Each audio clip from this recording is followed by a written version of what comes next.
إعلان مسلسل برستيج نزل، ده بطولة مصطفى غريب وإخراج عمرو سلامة وكتابة إنجي أبو السعود، واتفرجت عليه وحابب أقول لكم رأيي فيه أو نراجع مع بعضينا الإعلان ده. الإعلان بيقول لك إن في ناس اتحبسوا في كافيه، والناس دي بسبب عاصفة كبيرة جدا يعني مش هينفع يطلعوا من الكافيه، وفجأة بيحصل جريمة وكلهم متهمين فيها. وطبعا مصطفى غريب مش عارف هو اللي جاي بيحقق والكلام ده. فيعني المسلسل بصراحة شكله لطيف وكوميدي، والاضاءه والتصوير باين ان هي حاجه ما شاء الله عالميه. اما انا بقى حابب اتكلم معاكم عن الكاست بتاع المسلسل. الكاست بتاع المسلسل يا جماعه: مصطفى غريب، محمد عبد العاطي، زياد زازا، احمد داوود.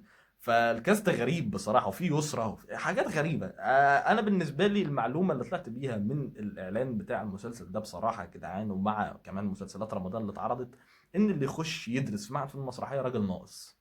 بكل احترام يعني، وبكل صراحه وبكل ادب وبكل حاجه. انت لو ضيعت 4 سنين من عمرك علشان تتعلم التمثيل فانت راجل ناقص. لا يا باشا، انت 4 سنين من عمرك ده روح اعمل لك محتوى. روح شوف لك اي نيله تعملها على السوشيال ميديا تتشهر هيجيبوك.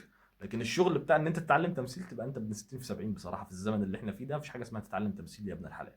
بس ده يعني دي معلومه بعيدا عن المسلسل، لكن المسلسل كشكل عام بصراحه انا متفائل جدا بيه وهتفرج عليه، وان شاء الله يكون في فيديوهات مراجعه ليه. وبس كده. لو عجبك الفيديو ما تنساش تكتب لي كومنت اذا كنت مختلف او متفق معايا في اي حاجه، وتابعني بنزل محتوى يومي عن التمثيل.